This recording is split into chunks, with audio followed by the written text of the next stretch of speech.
I got some crazy thing in my mind that my 9 to 5 was giving me flexibility that other places wouldn't give me, which is not true. And so I ended up staying somewhere for 5 years that I should not have stayed because I felt like, oh, I'm not going to be able to find somewhere else that will be flexible around the things I want to do with my family. And over time, since leaving and having my own business, I've realized that that's a really common thing that women especially do, that we think we're better off than we are. And we think that we're in this tiny place. And it's the only job that's ever going to be flexible with our hours or whatever. And we kind of push ourselves into a corner. So that's something I've been really passionate about all these years, talking to other clients and other women about, is like, there's a bigger world out there, and it's okay for you to negotiate, and it's okay for you to throw yourself into the deeper waters, because what's the worst thing that can happen? You go work somewhere else that was just like the place you were before.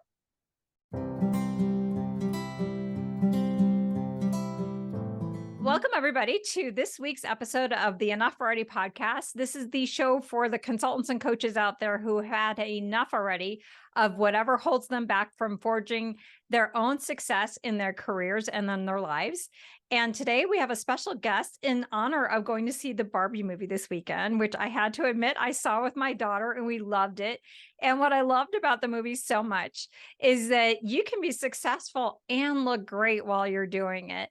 And that there's so much to us as business owners, women and as well as men, that how we look really translates to how we feel and then how we show up in our businesses and our brands. So I have brought on a very special guest, Mellicia Marx, who is a stylist and who is going to explain to us how we can actually live our brand through our clothes, through our personal style. So welcome to the show, Mellicia. Thank you, Betsy. I'm so excited to be here. I'm so excited to see you and chit chat about all the things. Well, this is so exciting too, because what I love about the show is having an opportunity to get to know the people that I already know, but from a totally different angle. And I get to know your expertise in a very deeper way. So before we get into the nitty gritty on style and branding and all of that kind of stuff, I want to go back in time and talk about you prior to starting your business, because there's a lot of people who are on my show who are fascinated with the whole idea of entrepreneurship, and they may not be there yet. And I just want to encourage them through your story of what motivated you to start your own business and why this particular business. Oh, that's such a good question. My story is long and complicated, so I will do the down quick and dirty version, which is my background is in nonprofits and philanthropy and all things that I felt like would make the world a better place. And I have my master's in that, and I thought, this is what you do. And I found that I just didn't feel like I was making a difference. And simultaneously, I felt resentful that the people around me made more money and I felt like they had the same skills. And I was kind of like, I don't understand. Why don't I feel this like deep sense of changing the world? Or why don't I make more money so I'm at a different place? So I ended up leaving my job without really having a plan to change careers, but this had been something that had kind of bothered me. And I went to go see I don't know, career counselor kind of person just once, specifically to pay him to redo my resume, frankly, because I didn't want to do it myself. And within 30 seconds, he was like a fortune teller and sized me up and was like, yeah, you can't work for you can't be an employee. You can't work for other people. You need a whole different career, et cetera, et cetera. It was the craziest thing that ever happened to me. But choosing what I was going to do and having the courage to do it was very much in my wheelhouse. So first off, I am the kind of person who has always known like the shoe sizes of every person I know and mailed them clothes and shoes and what, because I just saw them. Like if you went to an event at my family's house, every single person is wearing clothes I picked out for them and bought for them. And so I just did that, and I didn't really think a whole lot about it. And when the career coach said, think of what you love and then become an expert in it, I thought gay rights, women's rights, all the things I had been so passionate about for so many years. And he was like, no. Think about what you really do when no one's paying attention. Like, what are you reading? What are you watching? And that's when I realized that it was personal styling. And then I thought, well, that's crazy because you don't even need an education to be a personal stylist. So why would I do that?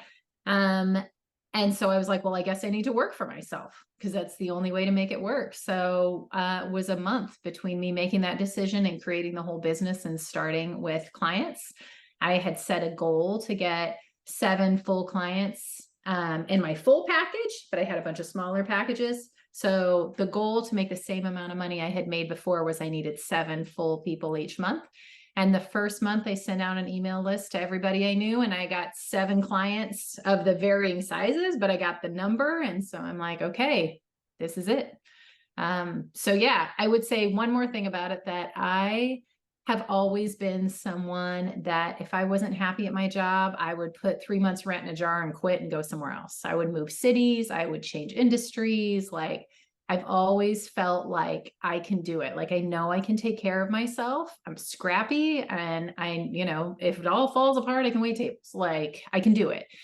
So that had been a real part of who I am. And I've always been a risk taker. But I found that over time, after I had a baby, I got some crazy thing in my mind that my 9 to 5 was giving me flexibility that other places wouldn't give me, which is not true. And so I ended up staying somewhere for 5 years that I should not have stayed, because I felt like, oh, I'm not going to be able to find somewhere else that will be flexible around the things I want to do with my family.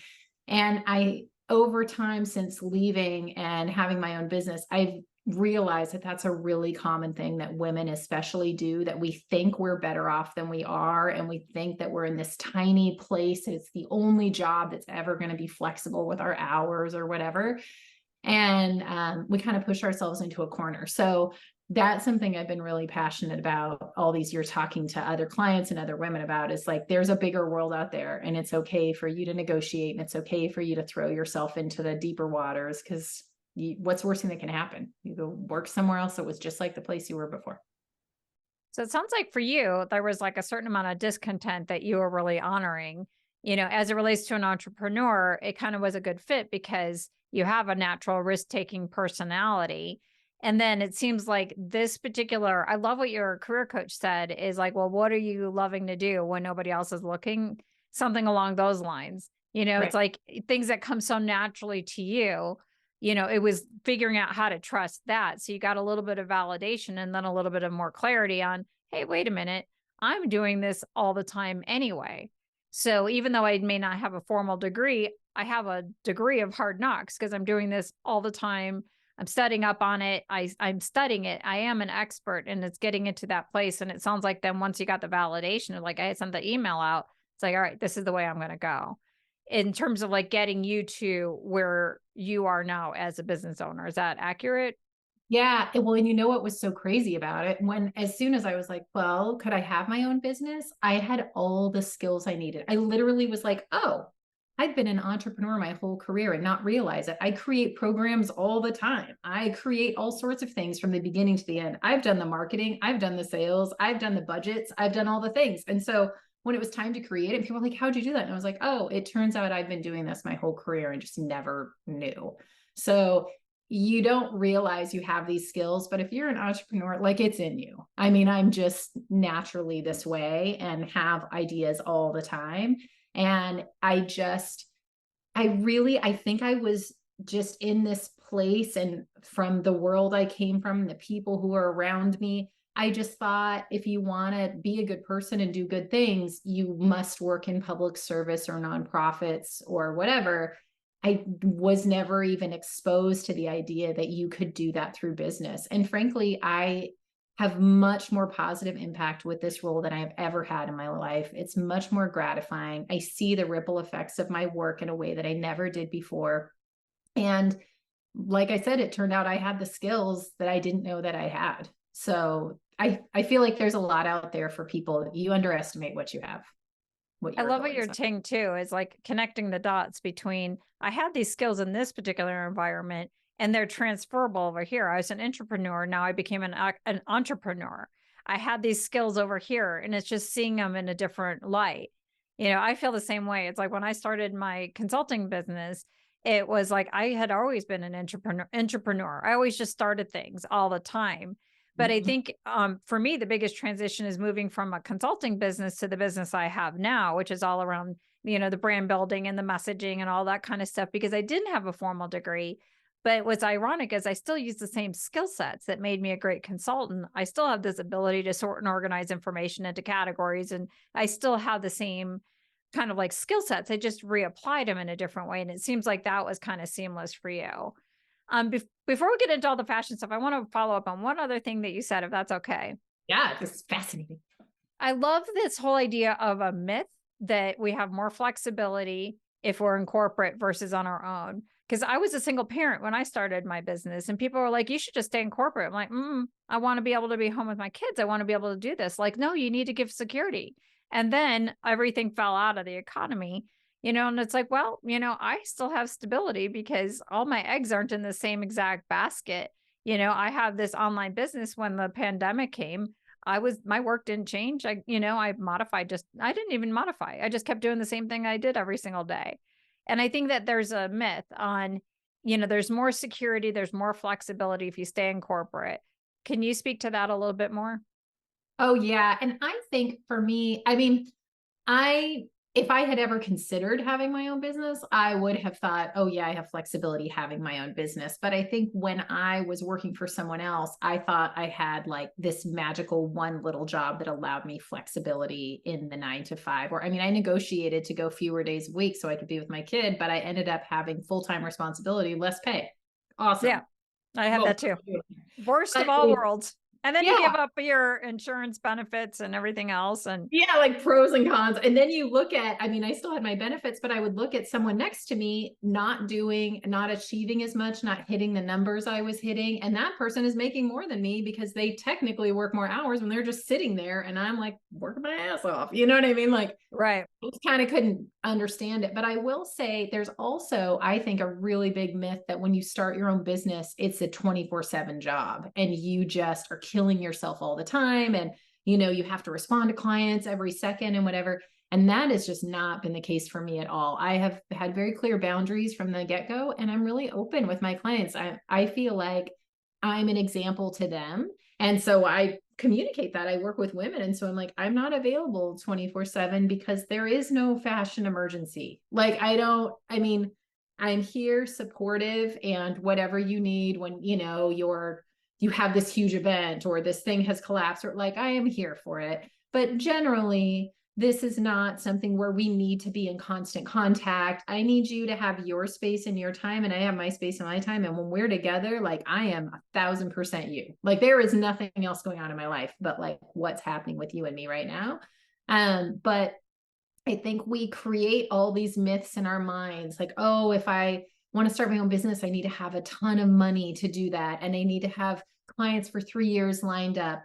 And I need to work 24 hours a day, and I want to be with my kids, so I don't have capacity to do that. And it's like, you just decide what's important to you. And when it's important, you make time for it. And when it's not important, you need to be able to let it go. And you need to understand that, like, especially if you're someone with a lot of ideas like you and I both are, it's like, I could give you 87 ideas right now, but I can't execute all those ideas. And I need to be able to tell myself, okay, idea 1 is the one we're going to do, and I need to walk away from those other ones. I think that's the hardest part. But you don't have to work all the time. You just need to be smart about it. And I just think, like you said, there are a lot of myths and a lot of stories we tell ourselves. And it's important to not only go against that and not be afraid to challenge it, but also to admit what the stories are you're telling yourself in the first place, because you're creating these barriers you may not even be acknowledging to yourself. And you actually create a different kind of business. Like, one of the things I talk with my clients when we begin my brand messaging program, is really setting your intentions from the start, because how you build it is the business that you're going to create. So if you want to have a business that allows you to have time with your kids, then you have to schedule it, and you have to do the business development process to match the lifestyle that you want. If you start your business with frenetic energy and it's like, oh my gosh, I have to like go after this one, then your whole business life is going to be like that, and you're going to opt out.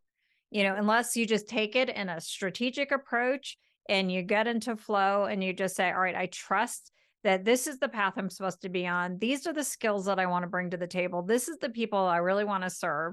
And you just go and flow. then that's going to be the business that you're going to have later. And if you do the otherwise, like I've done all the different iterations of like the scarcity business, and you got to do all of that. And that's the business that you're going to create. And then you're going to be super busy and you won't live your intentions. It's So right. I love that. Yeah. And also trusting everything you just said, trusting your instincts. So the moment that you're having a conversation with that potential client and you know that it's not a good fit, and you're like, but I love the money, but I know it's not a good fit, you have to trust that it's okay for you to say no, and that there will be someone else that comes up that has the means to pay you as well. Because every time you make those choices that go against your gut, it's just whittling away at you. It's just beating you down a little bit to make you feel like you don't know what you're doing, but you do know what you're doing, or you wouldn't be here. You know what I mean? So Right. just trust yourself, do what you want to do, and like learn the information. There's resources like you, right? And people who can support you and give you guidance where you need the guidance, and acknowledge that. But trust yourself, and that it's kind of like with marriage, people always judging other people's marriages. Like, how would I know what someone else's marriage is? I'm not in their marriage. It's the same with your business. Just trust yourself and what you want your business to be, how you want to run it, what's integrity to you, and good things will come from it. Oh, for sure. Because when you're in alignment, people will sense it, I was just and then the right people will be attracted to you. So, okay, so it's time to get into the content that you are uniquely qualified to provide this audience, which is all around how you dress according to your brand, or how you could fulfill your brand. Now, guys, if you're listening in, I know that there's going to be tons of value in this conversation. And for women, you definitely want to, really start paying attention, because this is so important to us. Because how many times do we not go to the networking event because we don't know what to wear, or we don't know how to show up, or how we feel in our clothes will affect us, or how many times we'll turn down opportunities, we'll avoid things because of how we look. So I really want to talk about personal fashion from the standpoint of that expression of your brand and your promise. So how does so now, with all those caveats, hopefully everybody's ready to talk about the fashion. So let's talk about, how does our personal style, influence how people perceive, our brand, and why is this important for consultants and coaches to pay attention to our personal style? Well, I think the first thing is how it affects you, because how you show up in the world is really what matters. So before you even think about potential clients or going to the networking event, you think about how you feel about how you're presenting yourself to the world. And so I think it's really helpful to think about a time in your life when you had to wear a uniform at a job, or your mom picked out your outfit to go to some wedding or whatever. And the whole time you were just like, this is not me. Why am I in this? And you're so uncomfortable. You don't show up the same way. You don't want to interact with people. You just are like, oh my God, oh my God, oh my God. And then you contrast that with a time where you're like, this is me. This is like 1,000% me. I love this. I feel great. And the way that you present yourself to the world, the way you come in with confidence, you feel more relaxed. It's because you know that you're showing your authentic self to the world. And that is the most important thing. So before even figuring out, should you pair this with this or whatever, you should only have things in your closet that really feel authentically you. And that is going to help you show up in the world in a very different way.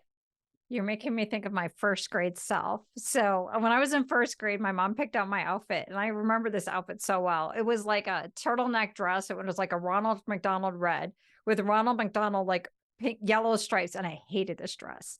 I hated this dress so much. And so when she picked it out, like I pull it off the chair and I would like stomp on it. I'm like, she's going to be, and then she still wouldn't let me do something else. So in the first grade group picture, there's me and I'm frowning because I'm like, I'm punishing my mother. I ruined the picture for the entire first grade class, but that is such a good reminder, because I did not want to show up in a picture wearing this awful dress, this stupid Ronald McDonald dress. I still hate it. I want to talk to my mother about it when I'm done with this interview. But it affected how I wanted to show up. I imagine, why would somebody want to show up somewhere that's professional, where you're already vulnerable and you're wearing clothes that don't feel like you? That's really, I think vulnerability is the key to all of this, because when you have on clothes that make you feel like your authentic self, you feel powerful, you feel like you can take on the world. Like it's like armor for some people, depending, but it can also be this way of communicating to people. Am I approachable? Am I intimidating? Like, what's the vibe that I'm trying to give off to the world? And I think it's really important to think about that on a personal level and your personal brand, right? But if you're a business owner or a coach or a consultant, it's a totally different universe. Like you're at the next level of, do you fit into this peer group or not? And like, that's pretty clear from the get-go is if you feel like you belong in this space and your clothes can help communicate if you do, or if you're someone like, think of it as two examples. So here I'm in Seattle and tech is ubiquitous. So if you were to go to an interview at a tech firm and you walked in a conservative suit and a tie and whatever, they're not even looking at you. Like you don't even belong here. They're like, I don't understand. Do you not know what this job is? And that's them trying to find someone who fits into this culture, who kind of gets it. And they're like, these are my people, right? But on the other hand, you can also be like, hey, I want to stand out from the crowd and I don't feel like I need to just be what everyone else is. And whichever one feels authentic to you makes more sense. So as an example, I am really fascinated by Kyrsten Sinema, the senator, and not about like whichever way people lean politically, but she has a very specific personal style and it has nothing to do with anyone else in Congress. And if you don't know anything else about her, her style is memorable. You don't forget her. And she definitely is communicating to the world that she does not go with the pack. And she is not afraid to stand out. She's not afraid to be her own person. And then when you look at her politics, that's exactly how she is. So she's communicating that. If you didn't know anything about politics at all and you just saw a picture of 6 senators, you'd be like, whoa, what's going on with this lady? And then when you find out that she votes differently than other people, it aligns. So when you think about your personal brand and your style, you want your pieces to feel authentic to you. So it would be crazy if Kyrsten Sinema was wearing these clothes and she didn't feel good in them. But if those are the clothes that make her feel confident and she's simultaneously communicating that she is off the beaten path, that's kind of where you're looking. So I like what you're saying is that you dress like you and you're in alignment and you have to trust that however you're showing up is what the client needs. So if your client is like let's say you're dealing with, some of those techie kind of companies and they're, in their casual kind of hippie outfits, but they got a financial issue and they want to feel like a trust and a reliance if somebody's really stable, then perhaps a more conservative outfit, if you're authentically an accounting kind of person, that would make sense versus you're coming in there to help them with their culture and their environment. So it's like whatever seems to be congruent to who you are and to where that match point might be. Am I hearing that accurately or am I missing this? I think it's, well, I may not have done an excellent job explaining it. Either way, you make sure that you are being the authentic person that you are, but then simultaneously, if you're trying to be a part of a community or fit into a tribe or whatever, you want to make sure that what you're wearing makes sense with that community and is congruent in some way where they don't just automatically think you're not our people. Got it. So with some of the bad advice I got when I was a new business owner is they were like, okay, wherever you go, you just go like 2 clicks ahead of like more formal. So if everybody's in, like casual, then you should wear a jacket. And if everybody's wearing a jacket, then you wear a tie, like that kind of thing. And my feeling was different is like, well, whatever they're wearing, I'm wearing because I don't want to create that distinction. But maybe in some cases somebody does, but that was never my values. I don't want to create that distinction. Right. I'm totally in alignment with you there. So it's because you're trying to show, are you approachable? In which case, what you're saying is, yeah, I want to wear what they're wearing so I feel approachable. Or are you trying to be like aspirational? Or are you trying to be intimidating? Where they're like, to your question earlier, they need a CEO and they want someone who comes in and is kind of intimidating and they feel like, okay, that's the vibe we're looking for a CEO. Okay. But it's which one are you trying to be? What makes sense for you? And I think it's important to just know who you are, but also come into that role in a way that feels good. So what you were just saying with clients, like as an example, when I was researching what other personal stylists did before I started this business, I researched all these people and I asked everyone I knew, do you know anyone who's used a personal stylist? And then I interviewed all those people. What was it like? What did you not like? What did you wish she had done, et cetera, et cetera. And one of the people said she came in here with like 4-inch heels. And I was just like, what? Because they're like, that doesn't relate to my life. I have a 2-year-old child. I'm never going to wear those clothes. And so from that potential client's perspective, she was looking at this person being like, you're out of touch with my life. You don't know, how can you possibly relate to my problem and help me solve it and empathize with me because you don't understand. And like, for me, one of the greatest selling points that I had out of the gate as a stylist is that most stylists come up through fashion. Like they've worked at a brand or, whatever. And of course I've worked in retail a million years, but I have worked in literally every industry in one way or another. And if I haven't worked somewhere, I have been there and given speeches and asked for money and whatever. So no matter where somebody works, when they're like, I work at the county at blah, blah, blah. Oh, I've worked there. I know what they wear. I worked at Amazon. Oh, I got you. Okay. I worked at, the wherever, it doesn't matter. Finance. I worked in a welding shop. I'm like, I've been at all these places. And so I understand what people wear in those spaces so that when I'm picking out clothes for someone, I'm picking out clothes that people actually wear in their office, but a level up, like the coolest looking person in that office, but still in that office, not just like in a totally different universe. And so something that worked really well for me was that I was communicating all of that really easily because I was familiar with all of it. Whereas another stylist coming up through fashion is like, this is what people wear in this industry. And it's like, no, it's not. That's what the fashion magazine tells you they wear, but we're in real life here. So what matters when you're thinking about your brand and what you want to be wearing is you want it to be authentic to you. So you feel like your best self, but you also want it to make sense with the environment you're in. So you're not just feeling totally out of touch. I love how your whole past experience of trying out different jobs has wound up paying off for you. Like now it's like now that's like a superpower that you had that. And I feel like the same thing for me as like a branding person is because I came up through corporate and I've worked in all these different organizations as a consultant. Like I know all of my clients, like I know them intimately. So I know how to do messaging, to them rather than if I just came up through marketing and copywriting and all of that. It's like using that to a competitive advantage. So like sidebar, that's a really great point is like something that you may feel like disqualifies you for the role that you want to have actually might give you a competitive advantage. So I think that's important to keep in mind. Going back to the fashion thing though, it sounds like really at the end of the day is be you and be you and show up the way you are and use that and just try to match who you're trying to help. And you already know who you want to help. So you don't have to like put on airs. I remember like I got tons of advice when I first started my first couple of websites. I was in this different phase. My dad had died. I'm coming out of corporate. I want to move into this more authentic life. And I did not want to wear, too businessy stuff. So I had like a green shirt that had, like it was a button down, but I wore cute shoes. And I got so much crap for my clothes. It's not even funny. It was like, you should be in a suit because you could stand up in front of a group of executives. So why should you not be in a suit? And Betsy, you look like a party girl.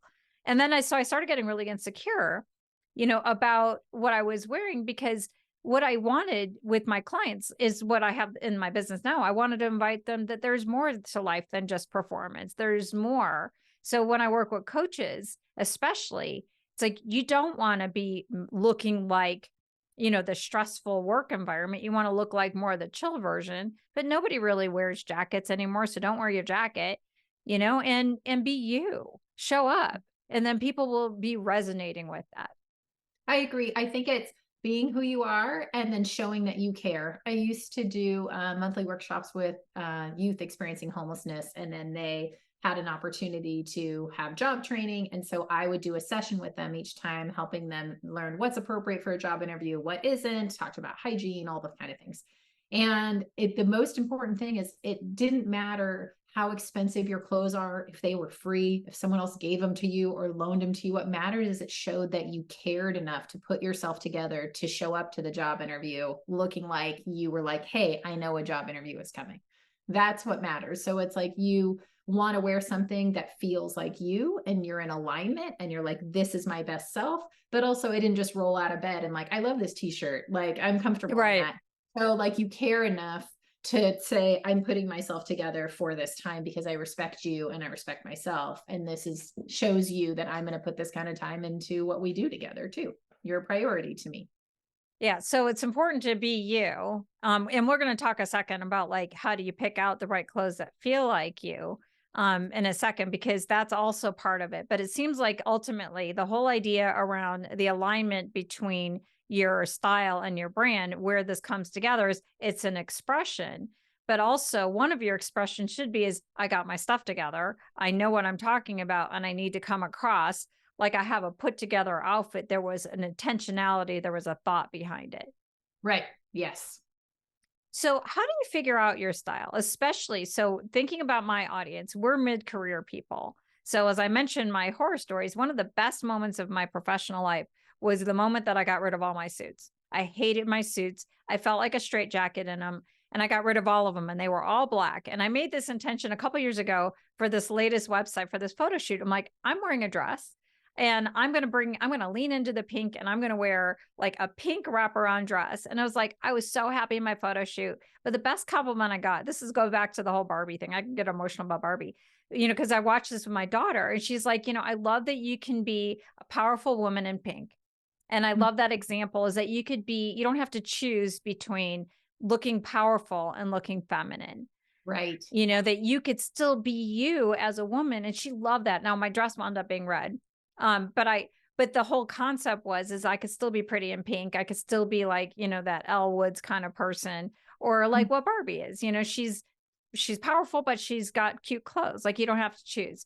So, talking about like, how do you figure out your personal style and how do you figure out like, well, what's that line between, like I'm supposed to be professional versus I just want to be me, how do you figure that out, that line as well for women, particularly, that one. Men, they don't have that many choices. It's either going to be a polo, button down with a tie, without a tie, jacket, without a jacket. Women, we have a lot more choices.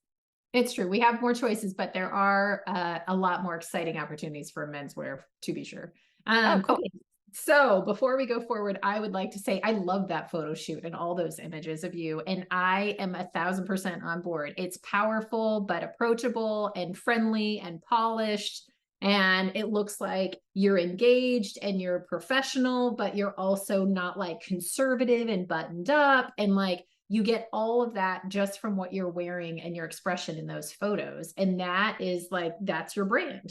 Like we can see that. I know who you are without reading any of the content on your site. And that means a lot.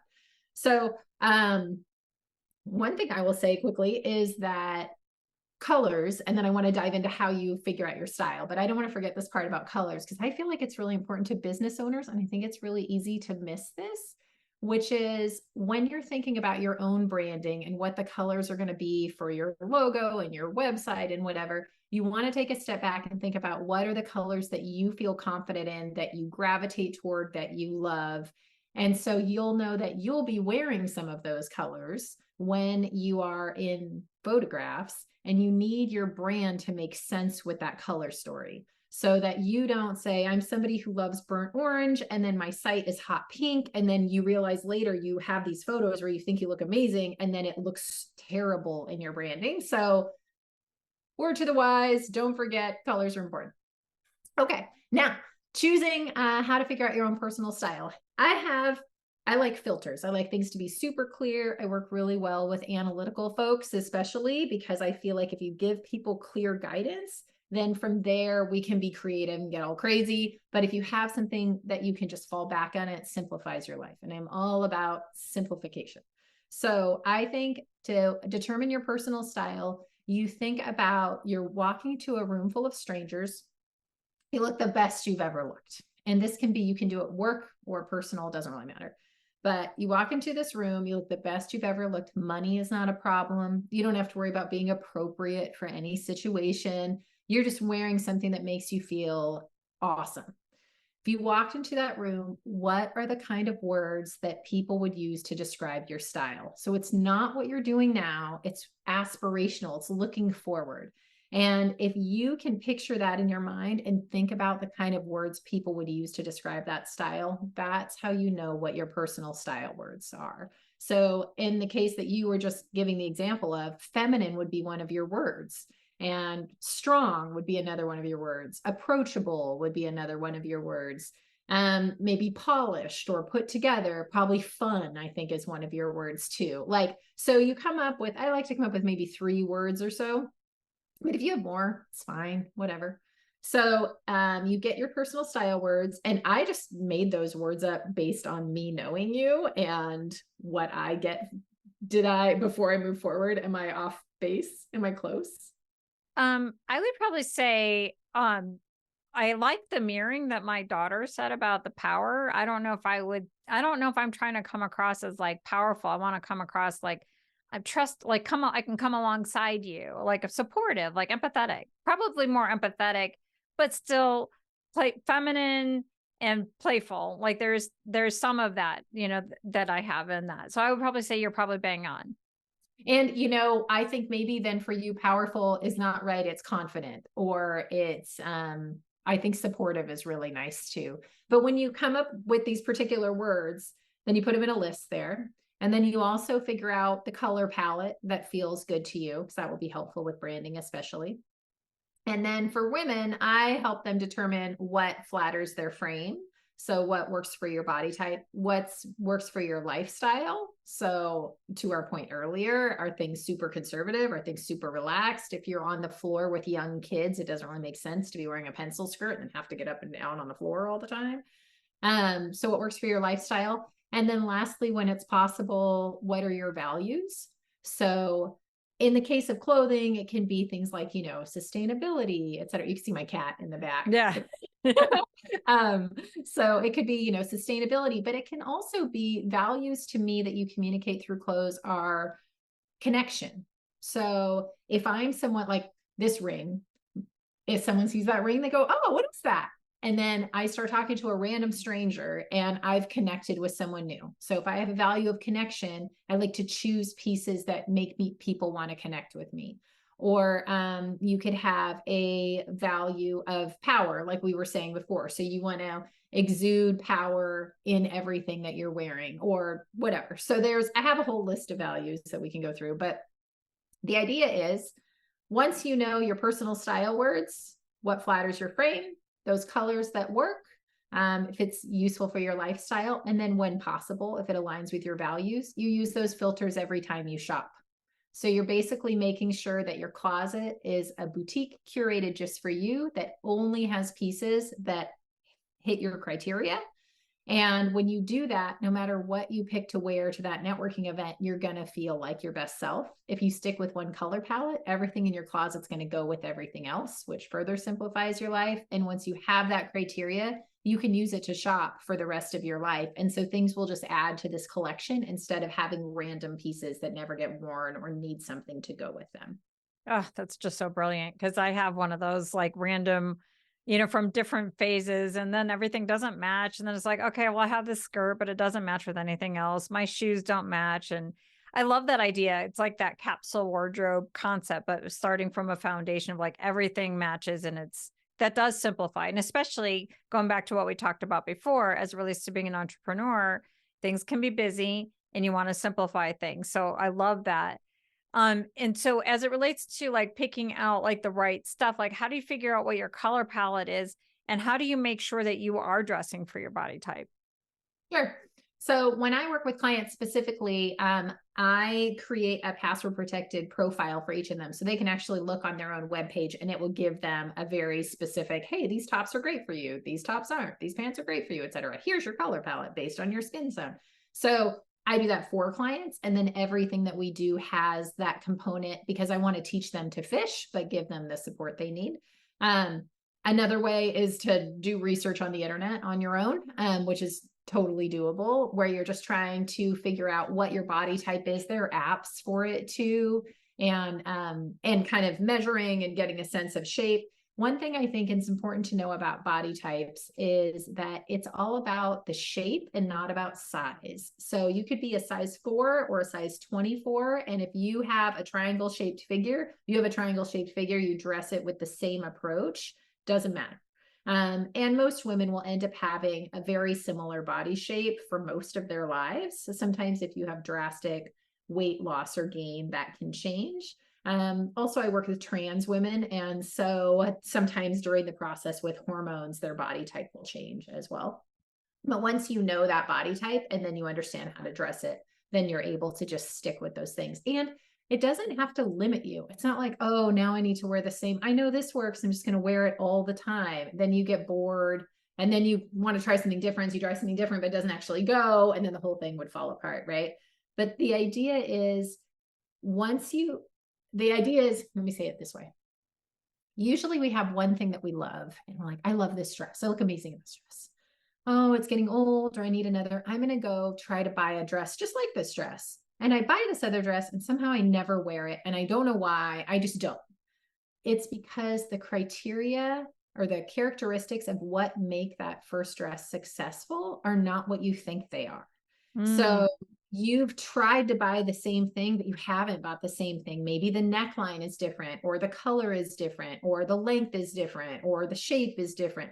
There's something that you don't know that's causing you to make these, I wouldn't even call them mistakes, because you don't have all the information. So once you know how to dress your body type, it makes it so it just simplifies your life so that when you see something that you know meets your criteria, you buy it, you don't think twice, you move on about your life. And when you see something that doesn't and you like it, you say to yourself, oh, I really like that, but it doesn't meet my criteria, or it's not my style words or whatever. Do I still want it? And you can get it if you want, but you'll find 90% of the time that you'll decide that it's not even worth it to you because it's gonna be too difficult to like make it all work.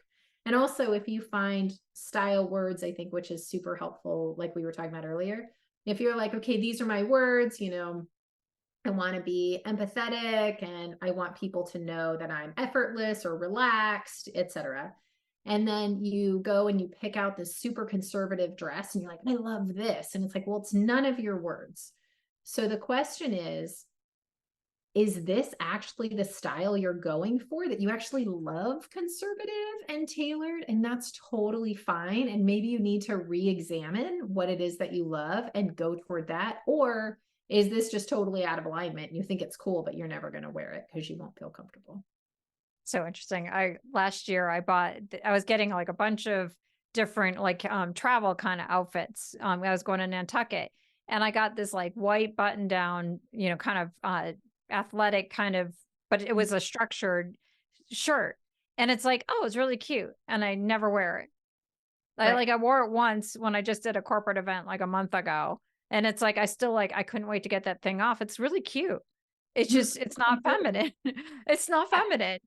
That's right. And especially, so as an example, if a woman has a rectangle shaped figure, which is just kind of straight up and down, some people call that kind of boy shaped, like this, women will say this to me.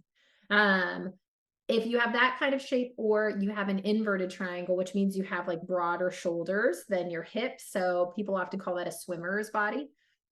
Those two body types, when you pick more masculine clothes, you tend to not like them and you don't know why. And you just are like, I don't know, I just don't feel that good in it. And it's because you don't want to be wearing something that is more masculine than your body is, even, that you just get frustrated. And so you want to wear something more feminine. And then on the flip side, if you have a more feminine figure, you may feel more comfortable wearing more masculine stuff, assuming that masculine inspired is not your style, because you may be someone who just prefers to wear masculine type clothes, which is great.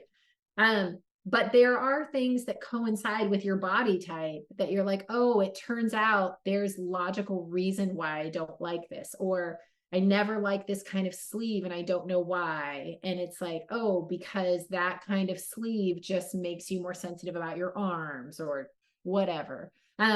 So you start to see that there are reasons behind each thing you're doing and what works and what doesn't. And sometimes there are things that you want to change or you want to adjust to, or and if you don't know how to do it, you just keep striking out and you feel like it's you, and it's not you.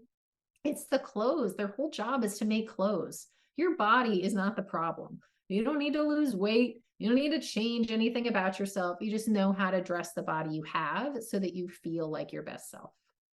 So it seems like an easy first step would be is to take your absolute favorite outfit that you feel amazing in, put it on your body, and then think about, well, what do I like about it?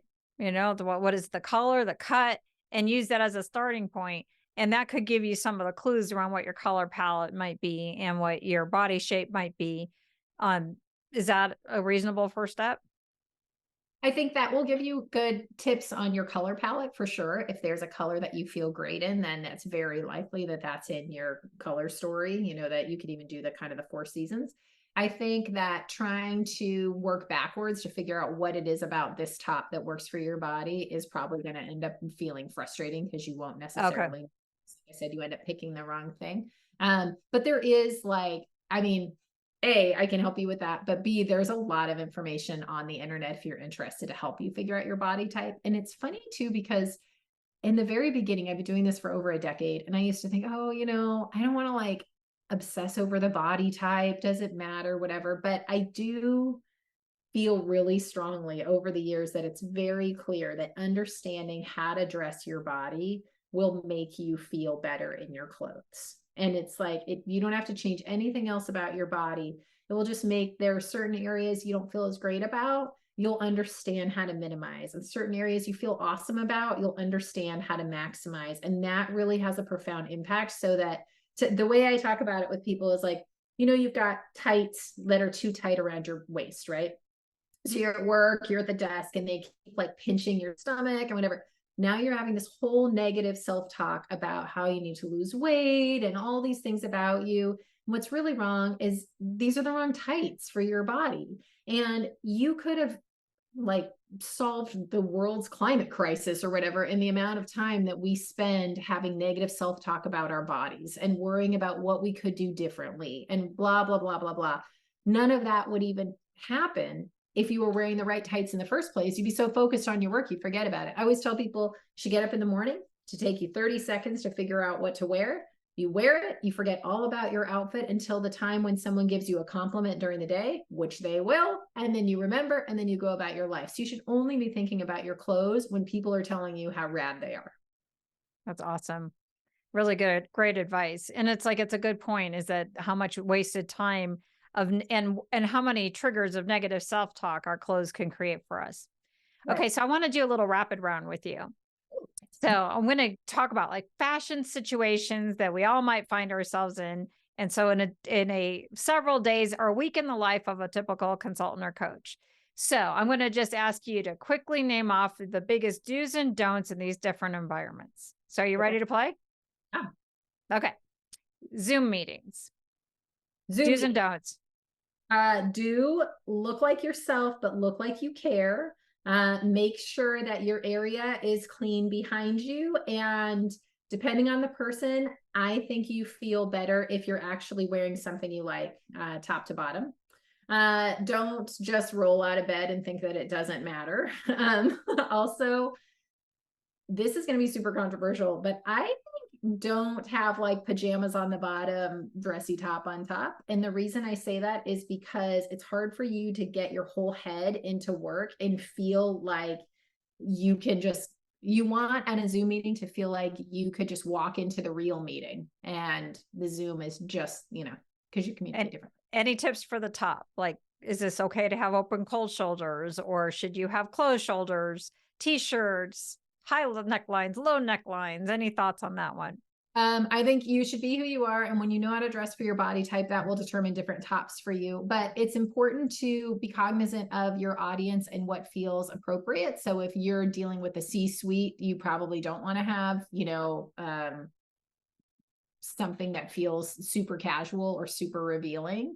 But also, if you're dealing with a kind of relaxed folks, most people at this point are in a business casual sort of life. There are very few industries where people are more conservative. So you can just ride that line for in between. Wear a color that feels good to you next to your face. I think those are probably the most important things. Okay. So now we're at website photos. I got a lot of instructions from my photographer around not wearing, like making sure you have sleeves. 3/4 is better, like, or short, like you definitely don't want to do sleeveless. I don't know if you agree with that, but tips for website photos. Tips for website photos. I will say the reason your photographer has said that is because your eye will always go to skin. So in life, when you're dressing for your body type, you draw the eye with bright colors, light colors, texture, anything you want to touch, prints, and skin. And so if you want to maximize an area, you do one of those things. If you want to minimize, you want to wear something dark in that area. So as an example, when someone's taking photos of you, if you have a whole sleeve that doesn't have anything on it, the camera also kind of wants to go to those arms and it can make them more prominent. So that's why the photographer is saying that to you. It's also, some people feel that way, some people don't. So I don't know. It's some things they can go either way.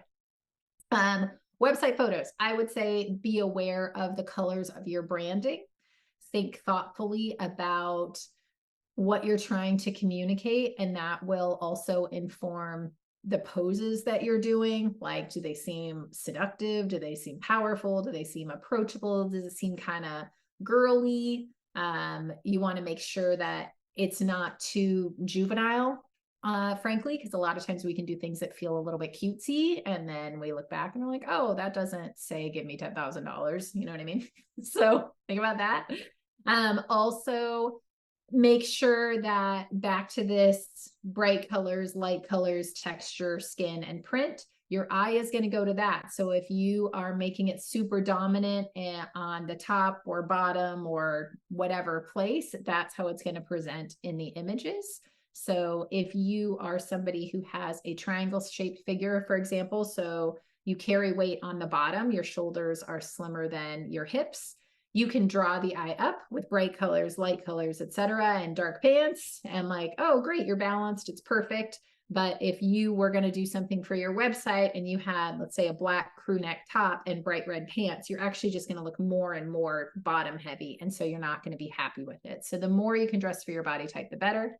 Also, website photos, it's better to wear clothes that are more fitted to your body than things that are oversized. And layers can look really nice too, but clean lines are pretty good.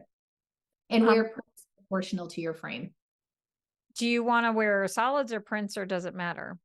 It doesn't matter depending on who you are, because if you're a print person and it really brings you joy and you feel like it's really showing your brand, then do it. But think about things being aligned with your brand and your personal style. So if you're wearing a Hawaiian print, but you're telling everyone that you're conservative and thoughtful and you're in this space, that won't really make any sense. So be thoughtful on the alignment. And also, if you're wearing a print that's really tiny and it makes you look bigger, or you're wearing a print that's huge and it makes you look tiny, you want to be thoughtful. You're carrying a handbag that's little and it makes you look bigger, or the handbag that's huge and you look like you're a 12-year-old girl. Like, those things all will make sense when they're on this website and they're communicating something. You want to make sure you're communicating what you want, because ultimately you control all your own messaging. That's what's so cool about it. Like, you can, like, I want people to think that I'm edgy. Okay, I'm putting on my leather jacket. You have the exact same outfit. Like, think about, you have a white t-shirt and jeans and you're like, I'm edgy. Oh, okay, I have a leather jacket. Great. Oh, I'm classic. Oh, now I have a blazer. Okay, I'm creative. Oh, now I have a floral, like, embroidered jacket. Okay. Oh, I'm boho. Now I have an ICAT long drapey jacket. It's like all you've done is changed one thing and it's transformed the vibe that you're giving off. So just be thoughtful in your photos that you're communicating the vibe you want to be. I think it's interesting too that it's not that big of a shift. Like, I was working with these two guys at the same time around their websites, and one guy's a CFO and the other guy's a videographer. They both were looking for button downs, but the CFO got just a plain blue, Banana Republic kind of button down. The videographer, who's more fun, he got like a Robert Graham shirt that had a little bit of pattern and you had the cute cuffs. Mm-hmm. Or I had a client here last week. We did a whole immersion week, which was really fun. By the way, anybody who wants to experiment for a week-long immersive we pulled it off last week. I got one client through branding, visual branding, 3 website copy pages, her office or offers framed up, and her photo shoot.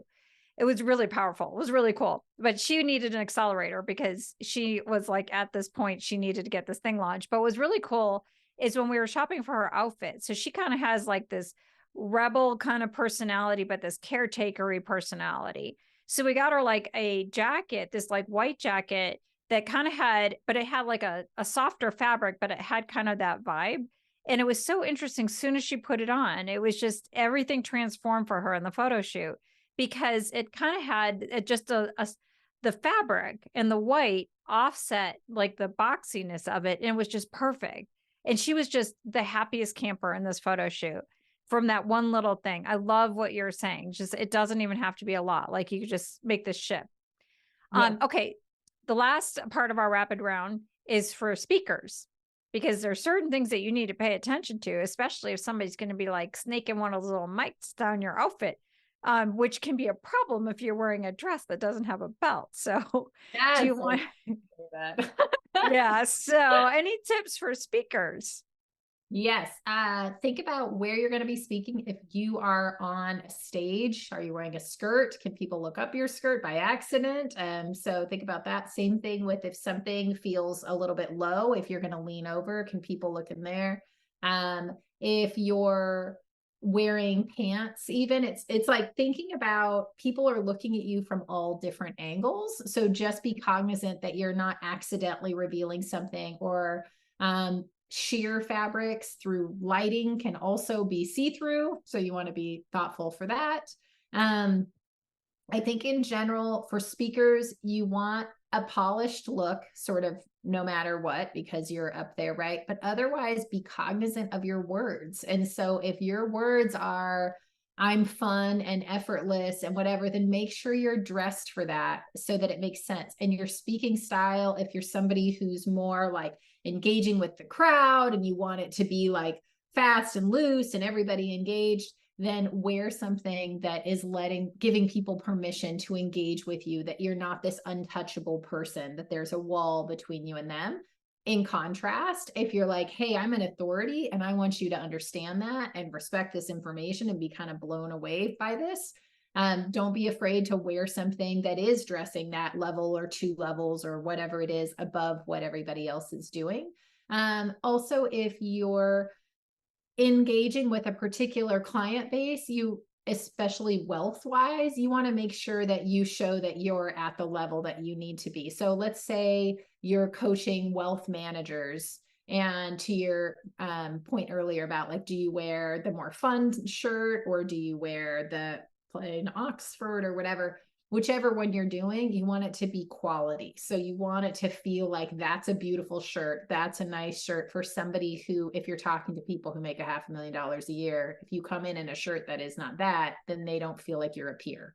So you just want to be thinking about quality. And I think as one of the questions for style words, always be thinking, what's my level that I'm looking for personally? And there's no right answer, but for luxury, do I want things to feel luxurious, or do I just want them to feel polished, or I just want them to feel, nice? Like all those are great, but be cognizant of what that level is and thinking about who your audience is. And if there's a level that you need things to be at in order to command the salary you're going for. And is there anything that just to pay attention for the mic pack that people need to be aware of, like just in terms of like, if you're wearing a dress, there's nowhere for the little clippy thing. Can you tell I've been in this scenario where there was nowhere where the little clippy thing could go in? Like, what do you do about the clippy thing?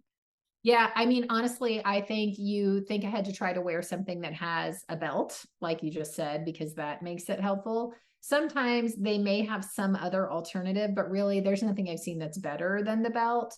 A lot of times they can put the mic inside of your shirt. So you want a shirt collar or something. If you're wearing like what I'm wearing, if I had the mic, it'd be up here. And so that might be a little bit awkward. It Where was you, the pack at the oh yeah, I know what bottom. you mean, but I'm saying both. Like Yeah. you have a belt Oh because you need yeah. something to hold on to it, but also where's the mic going? And if it's right Oh here yeah. at your neck, it's like it's not going to be as good as if you had an open neck line and it could just kind of slips in there. So it's not like, Oh ha, yeah, that's a good point. Cause then it's like, oh, I'm uncomfortable. And yeah, okay.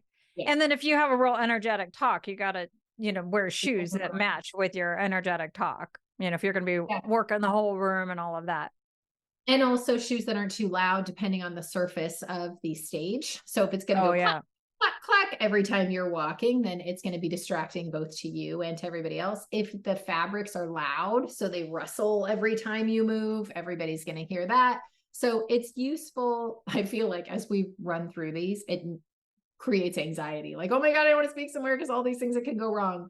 I don't mean it like that at all. What I mean is think about the circumstance you're going to be in.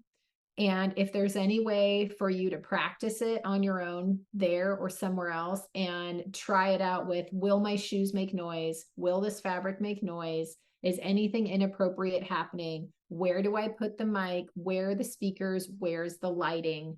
And how am I affected by that? So if it's a hot stage, are you going to be crazy hot in a blazer? Or is this actually like it's some kind of freezing cold room by some freak occurrence? And so I need that extra step.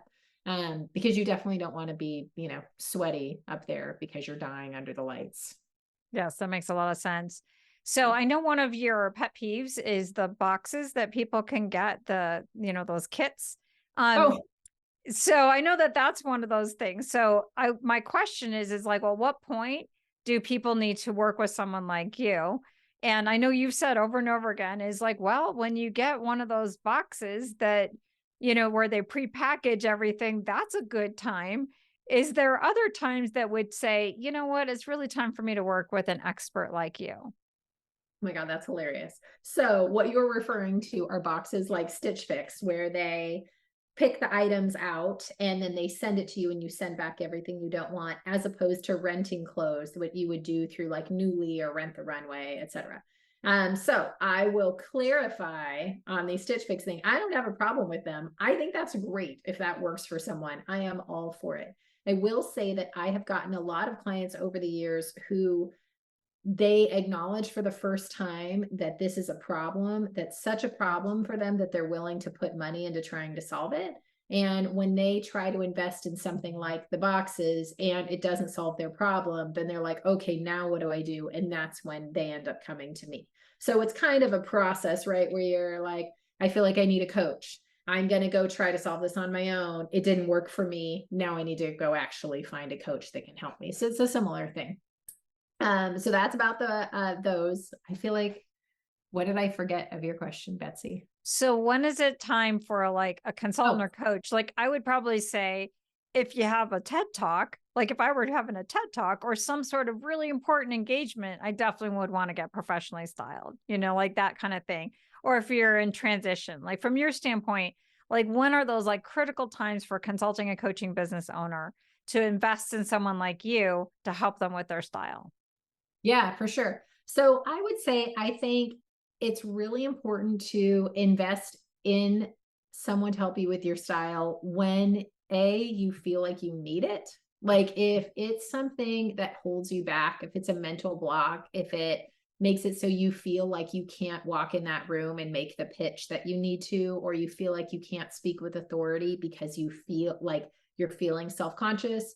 Also, if you feel like you stare in front of your closet and you just don't know what to wear, if you see things that have never had the tags come off and they're still in there, if you feel like you're wasting money and you end up wearing the same 5 things over and over again and you have a closet full of clothes, those are all indications that a professional can help make your life better.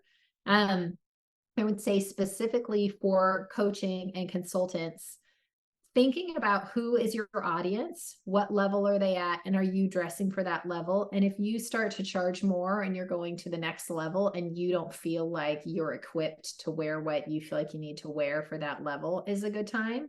I think for a lot of us, you start out at a much lower price point because you're just getting your first clients, you're learning what you're doing, you're getting more and more comfortable. And over time, you raise your prices until your target market is changing. And if you get to a place where that target market is wearing things that you don't feel like you're in their league or you can't sell at that point, you definitely want to engage somebody to help you.